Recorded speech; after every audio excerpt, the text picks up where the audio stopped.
Fala pessoal, tudo bem? A heresia de hoje é o valentianismo. O valentianismo é uma heresia que foi criada por um gnóstico no século II chamado Valentim. E ela teve muita influência em Roma e também em outros lugares como Egito e tal.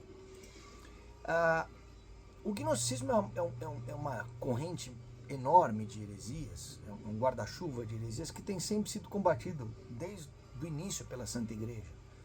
O docetismo talvez tenha sido a primeira grande corrente gnóstica a ser combatida, e eu já fiz um vídeo sobre o docetismo, mas o valentianismo ele ganhou bastante evidência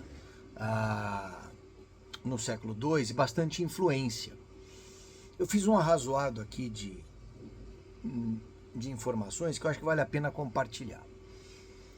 A primeira coisa a se saber é o que pensava Valentim. Né? Como todo gnóstico,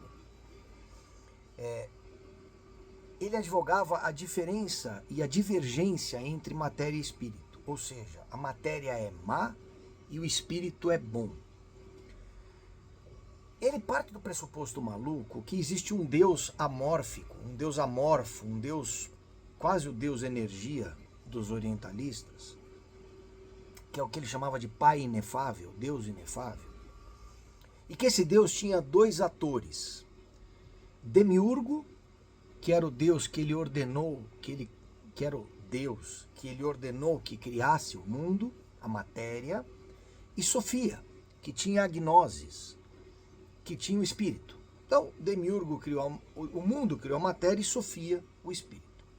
Mas, como nas épicas mitologias gregas e romanas, também na visão de Valentim, Demiurgo malvadão, o deus da matéria, quis roubar de Sofia também a gnosis, o conhecimento. De forma que a matéria subjugava o espírito. O que Sofia fez? Fugiu para um lugar chamado Pleroma, um lugar de segurança dos espíritos, o famoso lugar onde você vivia espiritualmente de maneira pura e podia atingir o Deus inefável, o Pai inefável, e mandou para o mundo um pedaço desse espírito, desse pleroma, chamado Cristo. Então Cristo era uma parte espiritual representante desse mundo espiritual perfeito, que é o local para onde nós teríamos, uma vez nos livrando da matéria, que fugir como espíritos. E ele ainda advogava que no nosso coração, na nossa mente, os espíritos iluminados, os espíritos que tinham vínculo com Sofia, com o espírito da gnosis, já tinham a fagulha, a centelha, que identificaria os verdadeiros gnósticos, os verdadeiros elevados, daqueles infiltrados, colocados ali pelo Demiurgo. Enfim. É um cristianismo absolutamente maluco, que mistura neoplatonismo com neo-aristotelismo, se é que isso é possível. Carrega diversas crenças gnósticas, inclusive judaicas, dos essênios, mas mistura com egiptologia, traz a arquitetura greco-romana de deuses e castas de deuses. Enfim, era muito doidão, mas teve eco, porque naquela época, em diversas regiões do Império Romano,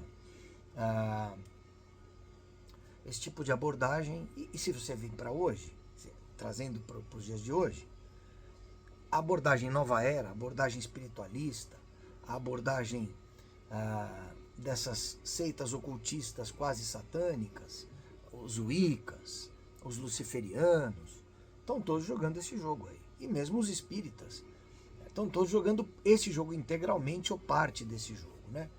Então, a essência gnóstica é uma essência combatida pelo cristianismo. E naquela época os santos padres foram agressivos, né? Então você veja, por exemplo, o Papa Aniceto escreveu objetivamente uma obra chamada Contra os Valentianos, e Tertuliano nessa obra diz o seguinte, né? A obra de Tertuliano na época do Papa Aniceto diz o seguinte: Valentim esperava se tornar bispo, pois era um homem habilidoso, aspas aqui, né? Tanto no intelecto quanto na eloquência, Indignado, porém, que um outro obteve a honra, por causa de uma reivindicação que um confessor havia lhe feito, ele deixou a igreja da fé verdadeira. Então está mostrando que Valentim, que ia ser bispo, abandonou a Santa Igreja Católica, a igreja da fé verdadeira. Assim como outros espíritos incansáveis que, quando atribulados pela ambição, são finalmente inflamados pelo desejo de vingança. Ele se aplicou com todas as suas forças em exterminar a verdade, Cristo na Santa Igreja Católica. E encontrando a pista de uma certa opinião antiga, o gnosticismo, ele trilhou um caminho para si com a sutileza de uma serpente. Então essa é a obra Contra os Valentianos, de Tertuliano, na época do Papa Aniceto. Epifânio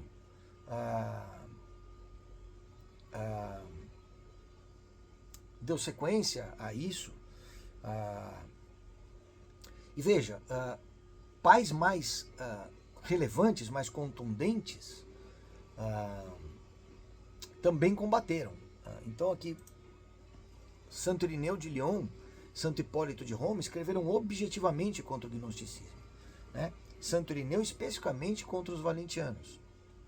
Então, é importante ter a certeza de que quando você entende que Cristo é 100% Deus e 100% homem, não existe essa inimizade entre o espírito e a matéria, né?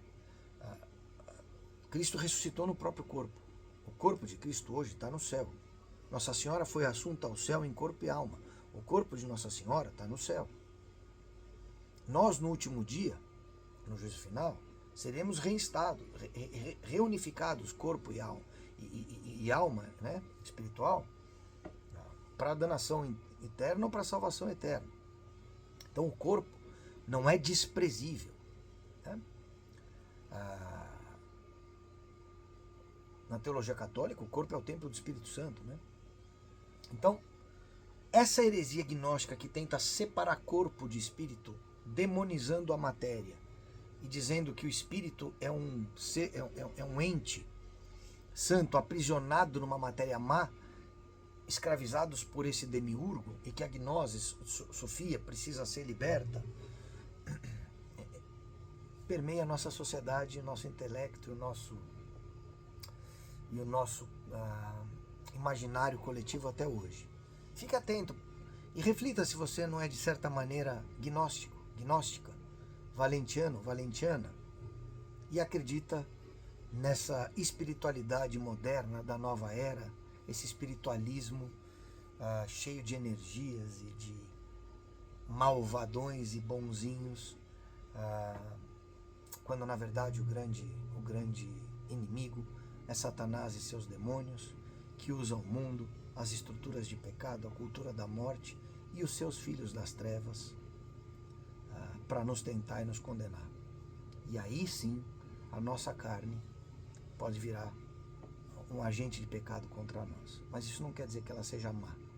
Pessoal, isso é uma coisa que me perguntaram nesse ínterim aqui. A essência herética, quase apóstata em todos os aspectos da filosofia e da religião gnóstica proposta por Valentim, é que ele dizia, como todo gnóstico, que a salvação vem pelo conhecimento, o que por definição anula o valor do sacrifício salvífico de nosso Senhor Jesus Cristo. Para ele, Cristo era um ator de libertação. Cristo vinha e, como luz, atraía os filhos da luz, aqueles que têm a centelha no coração ali, e levaria salvos para o pleroma ali com a gnosis. Portanto, é o conhecer, e perceba como isso dá origem às seitas secretas, aos grupos secretos, porque essa ideia do conhecimento fechado que só alguns têm. Quando Cristo falou várias vezes que o Evangelho sempre foi pregado à luz do dia aberto, ele pregava abertamente nas sinagogas, no templo. Tanto é que quando ele está no Sinédrio, ele fala: ora, tudo que eu preguei publicamente. Pergunte aí às pessoas que ouviram. Se falei mal, me mostra onde falei mal. Se falei bem, por que me bates? Quer dizer, Cristo não pregava. O Evangelho é para ser pregado aos quatro cantos abertos, e não um conjunto de seitas secretas, fechadas, de conhecimentos e conteúdos, e leis fechadas e secretas que só alguns eleitos ali detêm. Então a essência da heresia é que a salvação vem pelo conhecimento e não pela conversão ao Evangelho do nosso Senhor Jesus Cristo, e ao reconhecimento que o ato sacrificial dele, salvífico na cruz, é o que de fato reunificou a possibilidade, reunificou a criatura, nós, com o Criador Deus. Por isso ele é o pontífice, reabrindo ali as portas do paraíso que haviam sido fechadas pelo pecado original de Adão e Eva. Então Cristo faz a redenção do gênero humano, para, uma vez redimido do pecado original, do preço da dívida pago por Cristo, uma vez redimido disso, o ser humano então, no seu processo de santificação, no seu processo de conversão, obediência, seguimento, e aí vida santificada nos sacramentos, na doutrina e nas obras do amor, fé e obras, consiga justificar a sua salvação. Né? Então, a doutrina católica é fé mais obras a partir da redenção do gênero humano feita por nosso Senhor Jesus Cristo na cruz. Por isso que ele diz que o sacrifício dele salvaria a muitos e não a todos. Ele morreu por todos, mas a salvação não é para... Nem todos serão salvos, porque o livre-arbítrio de muitos evitará com que esses sejam salvos. Então, a redenção do gênero humano e a salvação daqueles que aderirem ao que Cristo definiu como caminho salvífico dentro da sua Santa Igreja. E perceba que a proposta gnóstica, e especialmente nesse caso de Valentim, cancela a necessidade do sacrifício de Cristo, porque o que importa era você ter ali no seu coração a fagulha centelha do conhecimento, da luz que te, uma vez visualizando aquele espírito superior Cristo, te levaria para a gnose, para o pleroma, blá blá blá blá blá, que eu expliquei no vídeo. Tá certo? Tchau, pessoal.